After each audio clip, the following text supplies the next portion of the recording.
Assalamualaikum warahmatullahi wabarakatuh. Waalaikumsalam warahmatullahi wabarakatuh. Selamat siang teman-teman semuanya. Yang pertama saya hormati Ibu Rica selaku dosen pengampu pada mata kuliah EBP. Perkenalkan saya Ria Ramadhani dengan NIM 221FI03074.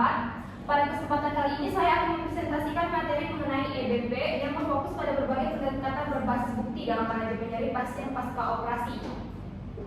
Presentasi ini berdasarkan hasil analisis terhadap 10 jurnal, di mana 10 jurnal itu adalah 5 jurnal nasional dan 5 jurnal internasional. Saya akan menjelaskan setiap jurnal secara singkat dan menyampaikan poin-poin penting yang dapat menjadi rekomendasi untuk praktik di bidang kesehatan. Baik, langsung saja saya lanjut ke jurnal yang pertama dengan judul penerapan terapi merontal sebagai terapi non farmakologis untuk mengurangi nyeri pasien, dengan penulisnya Rahayu S. et al. Dengan jurnal Masyarakat Mandiri tahun 2022. Baik, jurnal yang pertama ini membahas terapi merontal sebagai alternatif non farmakologis dalam mengurangi nyeri pasien pasca operasi. Merontal adalah pembacaan ayat-ayat Al-Quran yang sering digunakan sebagai metode relaksasi. Hal ini menarik karena terapi merontal sederhana, tidak beresiko dan dapat diterapkan di berbagai fasilitas kesehatan.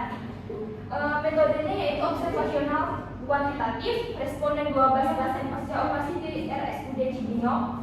Prosedur penilaiannya skala nyeri sebelum dan sesudah terapi, pengetahuan pasien tentang manajemen nyeri. Untuk hasilnya yaitu 75% pasien melaporkan penurunan skala nyeri setelah terapi merontal, dan kesimpulannya terapi merontal efektif sebagai metode non farmakologis untuk mengurangi nyeri pasca operasi. Baik, pada jurnal pertama ini hal ini menunjukkan bahwa terapi berbasis agama bisa memberikan manfaat yang besar terutama untuk pasien muslim. Kemudian lanjut untuk jurnal yang kedua yaitu dengan judul perbandingan efektivitas analgesia pasca operasi blok subskrotal transversus abdominis dengan opioid intravenous. Pada jurnal kedua ini dengan penulis Wardani DK et al. Untuk jurnalnya Jurnal Kesehatan Masyarakat tahun 2024. Jurnal kedua ini menunjukkan bahwa blok STA lebih efektif dibandingkan opioid intravena dalam mengurangi nyeri pasca operasi. Blok STA yang dimaksud dalam jurnal ini adalah metode anestesi regional yang menyasar saraf di area perut untuk memblokir nyeri pasca operasi. Metode yang digunakan pada jurnal ini yaitu uji coba prospektif acak terkendali, responden 60 pasien operasi laparoskopi kolesistektomi. Prosedur penilaiannya skala numerik rating scale atau NRS pada jam ke-6, 12, dan 24. Untuk hasilnya, blok STA menurunkan nyeri lebih signifikan dibanding opioid intravena, mengurangi mual, muntah, dan memperpanjang waktu pemberian analgesik. Dan untuk kesimpulannya, blok STA lebih efektif dalam mengurangi nyeri dan efek samping dibanding opioid intravena. Teknik ini sangat menjanjikan untuk pasien yang sensitif terhadap opioid. Baik, lanjut jurnal yang ketiga yang dimana dengan judul pengaruh terapi akupresur terhadap intensitas nyeri pada pasien post operasi sexual atau SC, dengan penulis Sujarwo E dan Solikah FK, dengan jurnal Manajemen Kesehatan Yayasan RS Dr. Setomo tahun 2023. Kita semua tahu bahwa pasca operasi SC nyeri adalah masalah utamanya. Jurnal ini memiliki efek terapi akupresur untuk mengurangi nyeri tersebut. Untuk metode pada jurnal ini yaitu post eksperimen dengan pretest dan post test. Responden 108 pasien post operasi SC. Prosedur penilaiannya skala Newman rating scale sebelum dan sesudah terapi, dengan hasil penurunan rata-rata skala nyeri pada kelompok intervensi dari 4 sampai 6 menjadi 1 sampai 3. Dan untuk kesimpulannya, akupresur efektif mengurangi nyeri post operasi SC dibanding manajemen farmakologi saja. Pada jurnal ketiga ini, terapi ini memberikan harapan baru untuk pasien yang ingin mengurangi ketergantungan pada obat-obatan. Baik, kita lanjut ke jurnal keempat yang dimana dengan judul efektivitas teknik relaksasi napas dari imajinasi terbimbing terhadap penurunan nyeri pada pasien pasca operasi, dengan penulis Rusdiawati E. al. Jurnal Quality Health Journal tahun 2022. Dengan metode eksperimen time series dengan pre dan post test control group. Responden 50 pasien, 30 kontrol, 30 relaksasi napas, dan 30 imajinasi terbimbing. Kemudian untuk prosedur penilaiannya skala numerik rating scale sebelum dan sesudah intervensi. Hasil penurunan nyeri signifikan pada kelompok intervensi dibandingkan kontrol. Untuk kesimpulannya, teknik relaksasi dan imajinasi terbimbing efektif menurunkan nyeri pasca operasi. Pada jurnal keempat ini, teknik ini melibatkan latihan pernapasan yang membayangkan hal-hal yang menyenangkan. Ini membuktikan bahwa metode sederhana seperti ini bisa diterapkan di mana saja termasuk di rumah. Kemudian untuk jurnal yang kelima yaitu dengan judul Pengalaman dan Manajemen Nyeri Pasien Pasca Operasi di RSUP Dr. Hasan Sadikin Bandung dengan penulisnya Hidayatullah A.I. et al. Dengan jurnal Ilmu Perawatan dan Kebidanan tahun 2020. Metode studi kasus fenomenologis responden 4 pasien dewasa pasca operasi, prosedur penilaian wawancara dan skala nyeri VRS dan NRS. Hasil pendekatan multimodal farmakologis dan non-farmakologis. Efektif menurunkan nyeri, tetapi berapa pasien tetap merasakan nyeri berat. Kesimpulan, pendekatan multimodal direkomendasikan untuk pasien pasca operasi terutama pada pasien lansia. Pada jurnal kelima ini, manajemen nyerinya efektif tidak hanya bergantung pada obat-obatan tetapi juga membutuhkan pendekatan multimodal. Pendekatan ini sangat cocok untuk pasien lansia yang membutuhkan penanganan nyeri yang lebih berhati-hati.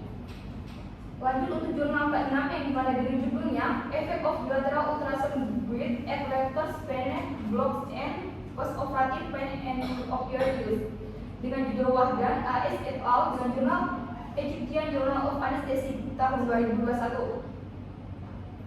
Dengan metodenya randomized control trial dengan responden 140 pasien operasi tulang belakang, prosedur penilaian konsumsi morfin dan waktu permintaan analgesik pertama. Dengan hasil konsumsi morfin lebih rendah dan permintaan analgesik lebih lama pada kelompok ESPB. Kemudian untuk kesimpulannya, block erector spinae efektif mengurangi nyeri pada pasca operasi tulang belakang. Pada jurnal ke-6 ini meneliti blok erector spinae dengan panduan ultrasound pada pasien operasi tulang belakang. Penelitian ini menemukan bahwa metode ini mengurangi konsumsi opioid, memperpanjang durasi efek analgesik dan mengurangi efek samping obat. Kemudian untuk jurnal yang ke-7 dengan judulnya The Impact of Preoperative Patient Education on Postoperative Pain, Opioid Use and Psychological Outcome dengan penulisnya Darfield Benebi et al. Dengan jurnal Canadian Journal of Pain 2023. Metode tinjauan naratif, responden 30 studi yang memenuhi kriteria, prosedur penilaian dampak edukasi praoperatif terhadap nyeri, penggunaan opioid dan kecemasan. Dengan hasil edukasi praoperatif mengurangi nyeri dan kecemasan tentang penggunaan opioid. Dengan kesimpulannya, edukasi praoperatif efektif dan sebaiknya diterapkan untuk pasien yang akan menjalani operasi selektif. Jurnal ke-7 ini membahas dampak edukasi praoperatif terhadap nyeri, penggunaan opioid dan kecemasan. Dalam tinjauan ini, pasien yang diberikan edukasi sebelum operasi mengalami nyeri yang lebih ringan, lebih sedikit menggunakan opioid dan merasa lebih tenang. Edukasi bisa berupa penjelasan lisan, brosur atau bahkan video menjelaskan prosedur operasi dan langkah pemulihan. Lanjut untuk ke jurnal yang ke-8 dengan judul Teaming of Trans versus Abdominis Plain Block and Postoperative Pain Management dengan penulis S. Chudero, Fung, M. et al. Jurnal Local and Regional Anesthesia 2020. Metode retrospektif cohort dengan responden 287 pasien kolorektal dengan prosedur penilaiannya skor nyeri dan konsumsi opioid pasca operasi. Hasil tidak ada perbedaan signifikan pada nyeri atau konsumsi opioid antara blok TAP, pre-op, dan post-op. Kesimpulannya, waktu blok TAP dapat disesuaikan dengan preferensi pasien dan efisien ruang operasi. Untuk jurnal yang ke-9 yaitu dengan judul Efficiency of Adding Dexmedetomidine as Adjuvant with Bupivacaine in Erector Spinae Plain Block dengan penulis Elshal MM et al. Dan jurnal Egyptian Journal of Anesthesia tahun 2021. Jurnal ke-9 ini membahas tentang dexmedetomidine yang dimana adalah obat yang memiliki efek menenangkan dan analgesik yang dapat memperkuat efektivitas anestesi regional. Dengan metodenya prospektif kontrol ganda, responden 42 pasien usia 18-65 tahun, prosedur penilaian skor nyeri VAS, konsumsi opioid, waktu permintaan analgesik pertama. Dengan hasil konsumsi opioid lebih rendah, waktu permintaan analgesik lebih lama, skor nyeri lebih rendah pada kelompok dexmedetomidine. Kesimpulan, dexmedetomidine sebagai tambahan bupivacaine efektif mengurangi nyeri pada blok erector spinae. Kemudian untuk jurnal yang ke-10 di mana ini adalah jurnal yang terakhir dengan judul regional anesthesia from pain management after orthopedic procedure for treatment of lower extremity leg discrepancy dengan penulisnya Axel Villalobos M. et al. Dengan Journal of Pain Research tahun 2020. Pada jurnal terakhir ini membandingkan anestesi regional dengan anestesi konvensional pada pasien ortopedi. Penelitian ini menunjukkan bahwa anestesi regional secara signifikan menurunkan penggunaan opioid dan mempercepat waktu pemulihan pasien.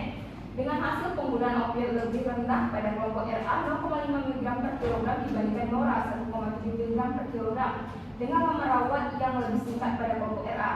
Kesimpulannya, anestesi regional efektif dalam mengurangi penggunaan opioid dan memperpendek lama rawat pasca prosedur ortopedi untuk perbedaan panjang ekstremitas. Baik, terima kasih telah menyimak pemaparan saya. Sebelum saya menutup presentasi ini, saya ingin memberikan kesempatan kepada teman-teman semua untuk mengajukan pertanyaan. Saya akan menjawab maksimal 3 pertanyaan. Silakan jika ada yang ingin ditanyakan. Mau nanya, Boleh, Safa? tadi di jurnal yang pertama kalau nggak salah. Iya, benar. Jurnal pertama. Iya, itu kan ada terapi murotal. Iya. Terus selesai kan terapi murotal tuh kayak pembahasan anesthesia Al-Quran ya. Iya, Terus benar. itu dijelasin kalau misalkan terapi murotal tuh efektif untuk mengurangi nyeri pada pasien pasca operasi. Apakah ada penelitian lain yang mendukung hasil tersebut atau mau sesuainya? Baik, saya izin menjawab ya. Terkait jurnal pertama yang terapi murotal. Terapi murotal ini memang mulai banyak dikaji sebagai pendekatan non farmakologis. Beberapa penelitian lain, terutama yang berbasis pada terapi musik atau bacaan spiritual, juga menunjukkan hal yang serupa. Namun, efektivitasnya tetap tergantung pada preferensi pasien dan konteks budaya. Ada juga studi yang mencatat bahwa terapi ini tidak terlalu efektif untuk pasien dengan tingkat kecemasan tinggi yang mungkin memerlukan pendekatan farmakologis tambahan. Saya rasa cukup jawaban dari saya. Baik, ada yang bertanya lagi? Boleh, Nana. Perkenalkan, nama saya Nadia Setiadia. Saya ingin bertanya, tadi ada jurnal yang menjelaskan bahwasanya teknik relaksasi napas dan imajinasi terbimbing efektif untuk menurunkan nyeri. Nah, bagaimana penerapan teknik ini pada pasien yang kurang kooperatif atau mengalami kecemasan yang tinggi? Baik, saya izin menjelaskan ya untuk pertanyaannya dia dengan bagaimana penerapan tekniknya ya. Tadi kan dijelaskan bahwasanya teknik ini sangat efektif untuk pasien yang kooperatif. Namun pada pasien dengan kecemasan tinggi, teknik ini mungkin membutuhkan pendampingan khusus seperti oleh tenaga kesehatan yang terlatih. Alternatif lainnya seperti terapi murotal atau edukasi praoperatif bisa digunakan untuk membantu menenangkan pasien sebelum mencoba teknik relaksasi. Baik, ada yang ingin bertanya lagi? Saya ingin bertanya, Boleh, Dewi. akupresur itu disebut efektif untuk pasien pasca operasi SC dalam jurnal ketiga itu. Jurnal ketiga. Bagaimana jika metode ini diterapkan pada jenis operasi lain seperti ortopedi atau kardiovaskular? Saya ingin menjawab ya. Jadi pertanyaan itu, bagaimana jika metode ini diterapkan pada operasi seperti ortopedi atau kardiovaskular? Seperti itu. Baik. Jadi akupresur memiliki potensi untuk diterapkan pada jenis operasi lain, terutama jika titik-titik akupresur yang relevan diidentifikasi dengan benar. Namun efektivitasnya dapat berbeda.